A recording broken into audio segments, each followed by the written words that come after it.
Tātad es izvēlējos taisīt šo mājaslapu par Marijas kafejnīcu, kas ir manas ģimenes uzņēmums, jo mūsu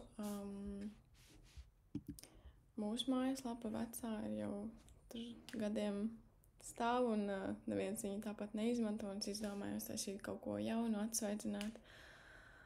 Un tātad sāku taisīt Viksā, un kur jau ir sākums, tātad te ir tāds uzrakstīņš, tad, ko mēs piedāvājam, klājam banketus, sunīgiem pasākumiem, tad te ir bišķiņa aprakstīņš kaut kāds. Tad te ir par mums, par to, kā mēs sākām, tāds formālāks teksts. Tad te ir atsauksmes no tiem cilvēciņiem, kuriem es tās ieguvu.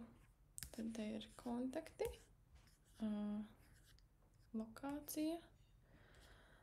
Un tad te var pieteikties, tur var, iesniegt kaut kādu pieprasījumu, ja vēlās kāds kāds ēdināšanas pakalpojumus vai kaut ko tādu. Tad mūsu sniegtie pakalpojumi, tātad 2 ātrās ēdināšanas kafejnīcas Rīgā, ēdienu pasniegšana, svētku galda klāšana. Izbraukumos esam daudz kur bijuši un kur ir arī bildītas. Šis ir Nīcgalas ielā, tas ir poliklinikā. Tad tur mums ir viena kafejnīca, tad mums ir arī Dolē, tirniecības centrā. Tad ir, kur taisa gaļiņu. Tā mēs izskatāmies parasti. Mūsu darbinieces, šī ir vadītāja, mana mamma.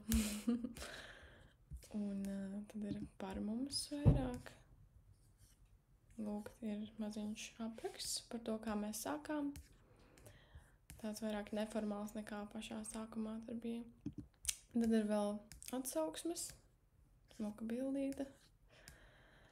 Un tad te var arī pievienot pats atsauksmi, ja kāds ir bijis un grib kaut ko mums jauku pateikt, vai arī kaut ko piebilst, ko varam uzlabot.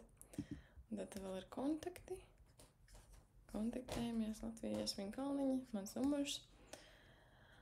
Un te ir Dola tirdzniecības centrs. Tas, jā. Un kaut kā tā. Es ceru, ka jums patika. Bija prieks darīt kaut ko lietderīgu. Palīdzēt vecākiem kaut kā attīstīt to mūsu uzņēmumu. Un jā, paldies, ka klausījāties.